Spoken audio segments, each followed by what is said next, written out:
Sura An-Najm, ang bituin. Sa ngalan ng Allah ang mahabagin ang maawain. Isinusumpa ko sa bituin kapag ito ay naglalaho. Ang inyong kasamahan si Propeta Muhammad ay hindi naligaw at hindi rin nagkamali. At siya ay hindi nagsasalita mula sa kanyang sariling pagnanasa, sapagkat ito ay kapahayagan na ipinahayag sa kanya.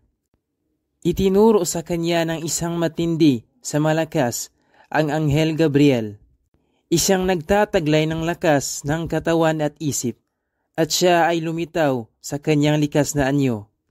At habang siya ay nasa pinakamataas na bahagi ng alapaap, pagkaraan, siya ay lumapit at pumanaog. At nasa layo o agwat na 2 dipa o higit pang malapit. Kaya kanyang ipinahayag sa kanyang alipin ang anumang kanyang ipinahayag. Ang kanyang puso o isip ay hindi nagsisinungaling sa anumang kanyang tunay na nakita. At katiyakang siya, ang Anghel Gabriel ay kanyang nakita sa ibang pagkakataon ng pagbaba nito. Sa puno ng lote, Sidratul Muntaha, ang kaduluduluhang bahagi ng hangganan. Sa tabi nito ay naroon ang hardin ng kanlungan. Nang matakpan ang puno ng lote, Sidratul Muntaha, ng anumang tumakip nito, ang paningin ng Propeta Muhammad ay hindi lumihis ni sumuway. Katiyakan, kanyang nakita ang mga dakilang tanda ng kanyang Panginoon. Kaya, isinaalang-alang ba ninyo sina Lat at Uzza? At si Manat, ang ikatlo bilang isa pa. Para ba sa inyo ang anak na lalaki at sa kanya ang anak na babae? Iyon, kapag nagkagayon, ay isang di makatarungang hatian. Sila ay walang anupaman, maliban sa mga pangalan na inyong ipinangalan sa kanila.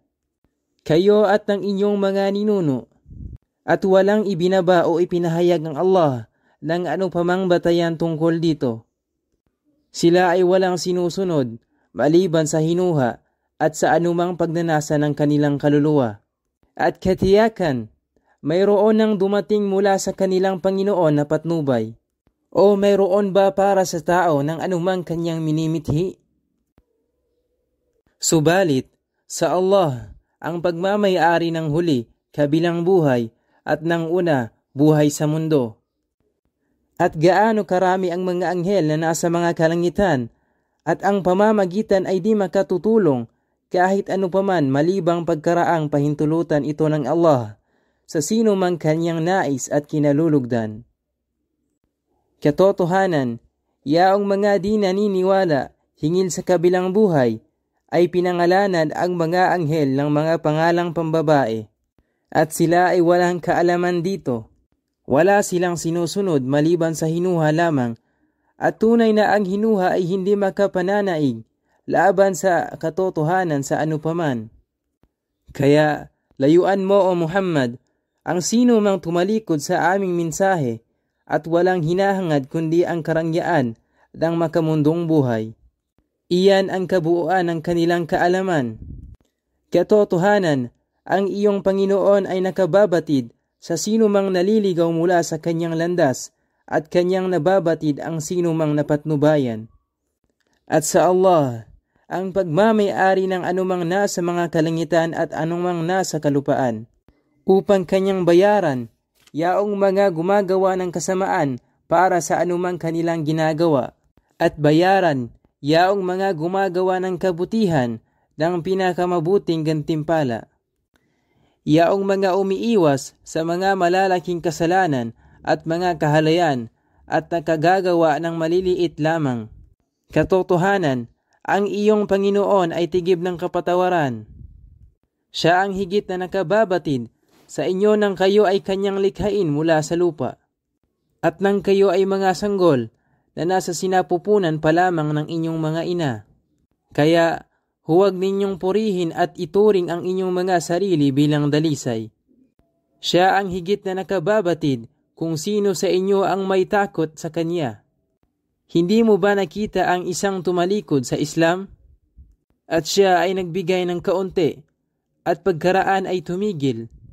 Siya ba ay may kaalaman sa ghaib, di nakikitang pangyayari, kaya kanyang nakikita?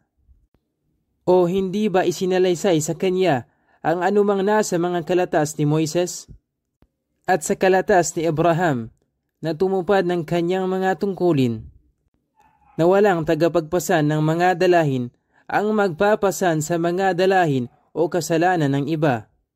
At katotohanan, walang makakamtan ang tao maliban sa anumang kabutihang kanyang pinagpapakasakitan. At katotohanan, ang kanyang pagpapakasakit ay kanyang matutunghayan. Pagkaraan, siya ay babayaran ng lubusan para rito. At katotohanan, sa iyong Panginoon ang wakas. At katotohanan, siya ang gumagawang matuwa at lumuha ang sinuman. At katotohanan, siya ang nagdudulot ng kamatayan at nagbibigay ng buhay. At katotohanan, siya ang lumikha ng dalawang kasarian, ang lalaki at babae, mula sa patak ng similya kapag ito ay lumalabas. At katotohanan, sa kanya nakaatang ang ibang kasunod na paglikha sa araw ng pagkabuhay. At katotohanan, siya rin ang nagbibigay ng yaman at ng kasapatan. At katotohanan, siya ang Panginoon ng Serious. At katotohanan, siya ang pumuksa sa unang mga mamamayan ng Aad. At sa mga tribo ng Thamud, wala siyang kinaligtaan kahit isa man. At sa mga mamamayan ni Noah noon, katotohanan, sila ang nakahihigit sa paggawa ng mga kamalian at palasuway. At sa mga bayang itinaob, kanyang inihagis o ibinato ng paibaba ang bayan ng Sodom at Gomora. At sila ay tinabunan ng anumang kanyang itinabon bilang parusa.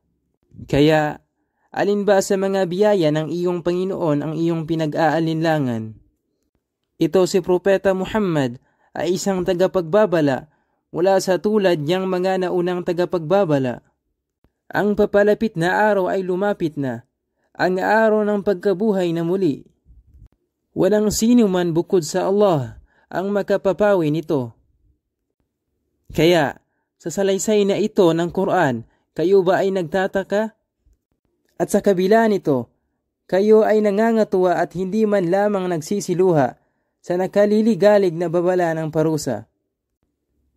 At habang kayo ay nahihilig sa walang kabuluhang paglilibang, kaya magpatira pa kayo sa Allah at siya ay inyong sambahin.